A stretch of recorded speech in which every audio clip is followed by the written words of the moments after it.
Hola, soy la doctora Lidia González, Lidia como el país de África. Vivo en San Juan de Puerto Rico y enseño en la Universidad de Puerto Rico, en el recinto de Río Piedras, que es el recinto de la universidad fundadora de esta universidad, que ya tiene más de 100 años. Pues soy historiadora y hace muchos años llevo investigaciones centradas en lo que son los temas de las políticas de la memoria, el tema de la memoria histórica y cómo se construye y se ha construido el conocimiento de lo histórico, centrada esencialmente en el tema de Puerto Rico y en sus relaciones con Europa, particularmente España, y luego en las relaciones comerciales, no solamente a través del mercado del café en el siglo XIX, sino también en el siglo XX. Y digo que no solo en el mercado del café, porque también en esas trayectorias de ida y vuelta con los migrantes y con el café, que es lo que me ha interesado, también circularon artefactos y productos culturales, como bien ustedes saben, son los libros y también el arte. De manera que lo que comenzó inicialmente en mi trabajo como estudiante, quizás de la misma edad de ustedes, haciéndome preguntas y mirando los libros de textos y libros escritos por especialistas y otros contados como memorias de viajes, crónicas, pues a mí me interesó trabajar cómo llegó toda esta gente aquí, cómo es que hablamos español, un español que está muy asociado a ciertas partes de España, entre ellos insular, la España insular, y luego también con todos esos matices también, que no solamente están en la lengua, sino también en los productos que consumimos y hasta en las recetas y en decires populares. De manera que empecé con la inmigración de asturianos y luego mallorquines que llegaron a América, particularmente a Puerto Rico, luego de grandes crisis en sus islas, y llegan en la isla, me refiero a las islas de Mallorca, Menorca, Ibiza, y luego los asturianos también, luego de profundas crisis agrícolas y económicas, llegan a América, a Puerto Rico, y los encuentro en las zonas rurales. Así que de esta manera he trabajado cómo circula el café y cómo circularon las personas. Y cuando hablo de las personas, hablo de los jóvenes, de las mujeres, de los niños, y con ellos también sus costumbres, sus creencias. Y cuando hablo de costumbres, pues dichos, canciones, platos, y cartas, libros, arte. Y bueno, que quiero decirle porque con el tiempo me he dado cuenta que en la medida en que ha pasado el tiempo, lo que comenzó teniendo como eje el tema de mercado y de la sociedad agrícola y de la inmigración, según ha pasado el tiempo, como tema de memoria, pues digamos que también he trabajado con las generaciones, tercera, cuarta, quinta, sexta generaciones de esas migraciones. ¿Qué más puedo decir? Puedo decir que hablando de políticas de la memoria y de temas de memoria histórica, tanto sobre inmigrantes como el mercado del café, las zonas rurales y sus intercambios, ¿verdad? Con esas memorias del pasado, de los abuelos, de los tíos, de los parientes. He visto cartas, he visto revistas, he visto periódicos y sobre todo fotografías. Y aquí me he detenido y he dedicado parte de mi trabajo como si fuese una, digamos, un capítulo dentro del tema de la memoria, a estudiar la fotografía como tema de la memoria histórica, como huella de la memoria y como documento para la historia. Es decir, que de lo económico he ido a lo visual y hablando de la visualidad como documento de la historia, pues estoy hablando de historias de vida, de historias de amores, de historias de despedidas, de historias de tránsitos que si bien me concentré en Puerto Rico, también he visto que se han dado intracaribe. Y cuando digo intracaribe, es que muchos de estos inmigrantes, inicialmente sus parientes llegaron a América y se quedaron en las Antillas, particularmente en Puerto Rico, luego también por, digamos, motivaciones económicas y otras políticas, también se extendieron y viajaron en todas generaciones a la República Dominicana, otros por el tema del café también a Cuba y luego a los Estados Unidos y de manera que siempre ha habido un círculo y todo esto pues contado brevemente porque son procesos como decimos en un término muy francés que se llama longue durée, es decir, son términos muy largos, prolongados, que conllevan detenimiento, que conllevan historias particulares,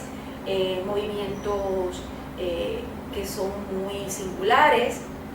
pero es que es imposible hablar de la migración de un solo tramo de Atlántico hacia,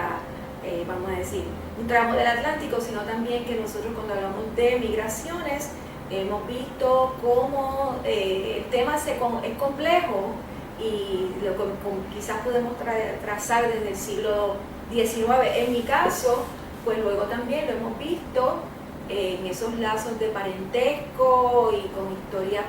parecidas pero no iguales en el siglo XX y en lo que va del siglo XXI. La migración que yo he estudiado del siglo XIX, primero los de Asturias y luego los mallorquines, se centraron en la zona montañosa central de la isla de Puerto Rico, lo que conocemos como la cordillera, los pueblos cafetaleros que luego se desarrollaron y crecieron en población durante la segunda mitad del siglo XIX y donde se vieron más estos asentamientos de mallorquines. Algunos asturianos también se asentaron en las zonas urbanas, pero a mí me ha interesado más estudiar las sociedades rurales porque aquí hay un tema de tenencia de tierras, de técnicas de cultivos y de la misma manera el desarrollo de ciertas costumbres, como por ejemplo en el caso de los mallorquines el hablar mallorquín, en el caso de los asturianos las celebraciones de algunas fiestas que están más relacionadas con creencias religiosas y por lo tanto los he trazado, los he ido viendo en pueblos del centro de la isla y todos vinculados más hacia la cultura cafetalera, sobre todo desde el siglo XIX, yo diría que desde 1820, pero especialmente durante el periodo de mayor auge de la importación del café a Europa, como fue a partir de la década de los 80. De manera que nosotros tenemos en Puerto Rico puertorriqueños el día de hoy, del siglo XXI, cuyos parientes se encuentran, digamos, sus raíces se encuentran en pueblos del café, en pueblos que están como Adjuntas, Ciales, Maricao, Yauco, que son pueblos en donde hubo asentamientos de mallorquines, de menorquines, también de asturianos, que estuvieron vinculados al proceso de desarrollo del cultivo del café y a su exportación. En el caso de los asturianos también se les ve fuertemente haciendo inversiones en la tecnología y ahí también los vemos creando junto a la hacienda y algunas fincas de frutos menores, pues por ejemplo panificadoras, molinos de maíz y también luego son los principales fundadores de tiendas de víveres, como las telas, calzados, de manera que luego entonces también los vemos destacados en las principales instituciones culturales, como el Ateneo, la Biblioteca Insular, de manera que echaron raíces, les encantó Puerto Rico, iban y venían, pero yo diría que se quedaron. En gran medida les gustó quedarse en Puerto Rico y ya luego entonces sus hijos, sus descendientes, iban y venían a ver a los parientes en Europa. Algo muy interesante que yo diría que marcó estas migraciones fue su manera de crear negocio. Comenzaba uno mayor que llegaba y era contratado quizás por un local, y luego a través del matrimonio se casaban con los descendientes de locales, hijas de los locales, criollos, y luego creaban sociedades, se hacían socios, sociedades en comandita, sociedades que luego creaban sucesiones, ¿no? Así que fueron creando sucesiones que se renovaban y crearon de esta manera no solamente la parte agrícola con las haciendas, cultivos, sino también tiendas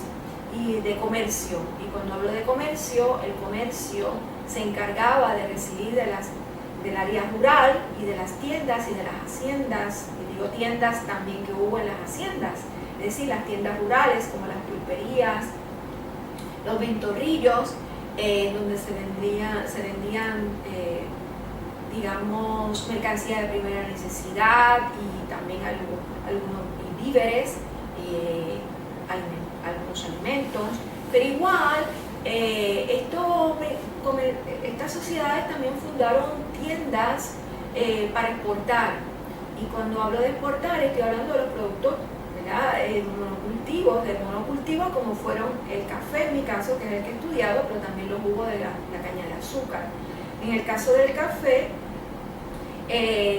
muchas de estas sociedades estaban asociados en haciendas en la montaña, pero a la misma vez en los puertos, en las ciudades, pues tenían estos grandes almacenes. Y ahí pues la actividad era distinta, ¿no? La actividad era diversa, y de ahí pues básicamente lo que se daba pues básicamente era el registro, marcar, en el caso del café, marcar los destinos hacia donde iba ese café, que no iba molido como lo consumimos hoy día, sino que iba pilado en grano, y que luego se marcaba para los diferentes destinos en Europa. En el caso de Puerto Rico, fuesen mallorquines o fuesen asturianos, lo que he podido marcar, lo que he podido ver, trazar, es que parte de ese café que se exportaba llegaba al sur de Francia o a Barcelona, y allí otras casas comerciales, a través de representantes también de firmas de barcos y otros comercios, pues se encargaban de distribuirlo a Italia, Holanda, y al sur de Francia, Aix-en-Provence, Marsella, Burdeos, todos ellos eran destinos del café de Puerto Rico. Así que básicamente yo lo que he podido trazar es que en estas casas comerciales se daba más bien el recibo del producto agrícola que se recolectaba en la montaña, pero actuaban como intermediarios para hacerlo llegar a sus destinatarios, que eran completamente desconocidos de los inmigrantes de aquí, sino que básicamente eran estos, como exportadores se encargaban de viabilizar, hacer el tránsito, ¿no? A través de barcos, que a su vez muchos llegaban a puertos donde no se quedaba el producto, sino que continuaba el viaje. De manera que esto era una cadena bastante compleja, muy amplia, y que, por lo que he podido trazar, involucraba parte del Mediterráneo, el sur de Francia, particularmente el área del puerto de Burdeos y Marsella, que se convierten, y Le Havre también, el puerto de Le Havre, recibe parte del trabajo, vamos a decir, del producto de del café, que es un producto de gran demanda. ¿Y cómo lo hemos trazado? A través de, como les he dicho anteriormente, la documentación de cartas, libros de balanzas mercantiles, libros de cuentas y digamos también a través de intercambio epistolar de algunas de estas familias que todavía conservan parte de toda esta documentación.